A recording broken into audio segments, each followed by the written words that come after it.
Tomorrow we're going to get into the knife training. Today we did some of the sticking hand and all of that stuff, and that is a prelude to what we're going to do tomorrow. Tomorrow it gets deadly serious because it's a blade. Well, a couple of blades maybe. Depends on how many you got. You know, maybe it's 4 or 5, who knows. But nonetheless, there's various things that you need to know about handling the knife itself. You've seen the jurus. You know exactly how they work. What you may not know is that chamber position puts the knife in immediate action. So that as you switch hands, your knives come out. And they come out in a way that goes immediately into action. Most knives are single-edged. You actually don't want a double-edged knife if you can avoid it. Because the blade is much stronger if they're single-edged. You have a lot more beef there to work with, and when you start doing like cranial crunches and rib shots and things like that, you end up chipping or breaking your blade if it's double-edged. So you want to have punching ability with your blade. You want to have slicing ability with your blade, and you want to have penetration in all kinds of different ways. Because when you're looking at a 4 or 5 inch blade, your targets are going to be limited. You're not going to have any of the visceral organs. All you're going to have is the close to the surface bleeders. And that's what a knife like this is designed for. And not only designed for that, but it's designed for legality purposes. Because the gendarmes frown on big, long knives. And although there may be no laws against them, they will drag your ass off to jail if they get you with a big knife, which is kind of a shame. But there's a few things that you're going to need to know about using the knife. Since they're single-edged, you're only going to be cutting in one direction. But now there's times you're going to want to be cutting in another direction. Like maybe when you're blocking something and you want to slice it as you move it out of the way. Or maybe you want to slice something that's coming in and you want to block something that's coming your way the other direction. So you can use the back of the blade as blocking and the edge of the blade as slicing. So you have to get used to moving the blade in your hand both directions, either pulling, cutting, pushing, slicing, or penetrating. Penetrating can come downward, like through the clavicle. It can come upward, like through the sternum. You can go in through the ribs, but you're not going to be worrying about your penetration if you have your blade right. So the idea of switching the knife in your hand becomes very critical in Kuntao Silat. You want to be slicing when you're cutting. You want to be blocking with the blunt edge. You see sword fighters doing all this. No, they're not clanging their blades together. They're blocking with the back of the blade, with the spine of the blade. Not in the movies, but in reality. Anybody that knows anything about knife fighting is not going to go blade to blade if they have a choice, a chance. So let's see, who was I going to use as the victim? Justin. I want to see it from the outside. Yeah, I want to be able to see it from the outside if possible. Okay, well, do I have a volunteer? Kyle.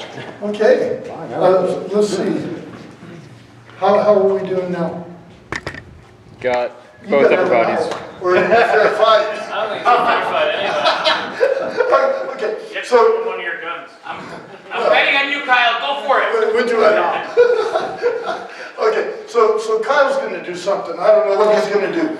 But what I'm going to do is get those ligaments right there as I start. That'll be the first cut. Then I'm going to get control of that blade. I'm going to turn the knife over, and I'm going to slice everything up here. So now he has no knife hand, which is too bad because he's about to die, and there's nothing he's going to do about it except fall. So it requires being able to turn the knife deftly in your hand. So as he comes in with something else, okay, here we're going to do an arterial cut here. And once again, he still has a live blade. And we don't want him to have a live blade. But we can get the tendons through here now. The first cut is the shallowest. The second cut is the deepest. So once he no longer has any tendon action there, the knife is not a lot of good to him. But I still want to slice his throat. And I'm going to have to go through his fingers to do that because he's trying to block me. So as I go through his fingers, I'm going to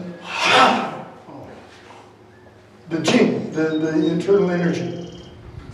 And I still have a knife in his hand. So I'm going to use the back of my blade now to knock that knife out. No matter how many times it takes. My knuckles with that once, it's gone.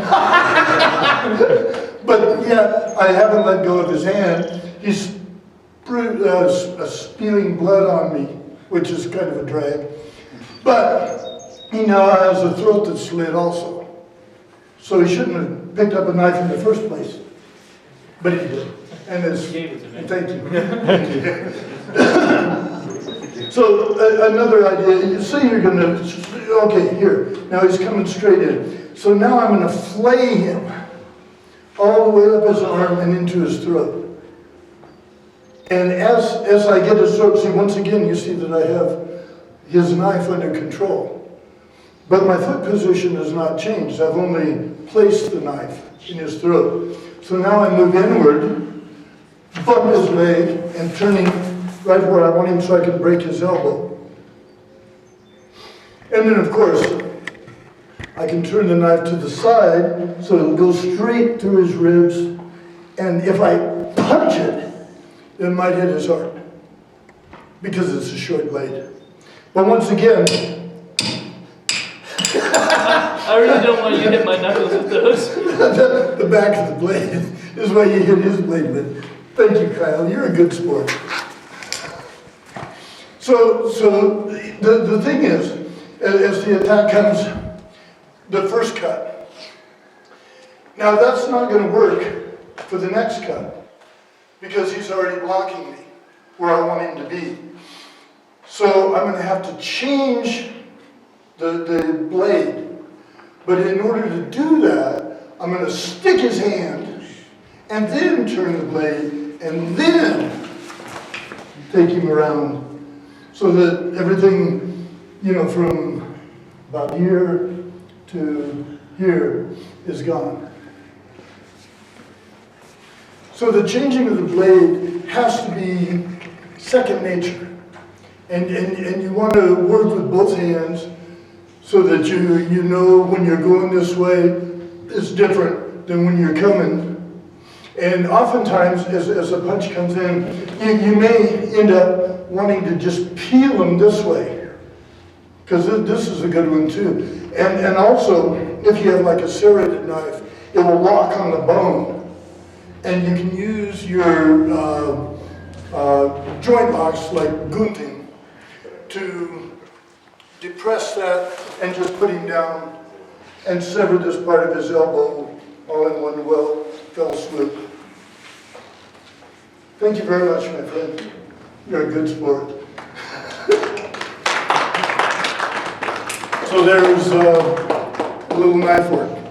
So everybody can practice that before tomorrow, and tomorrow we're going to actually get into the applicational concepts of what it is you're doing. And it's going to get considerably more brutal than that.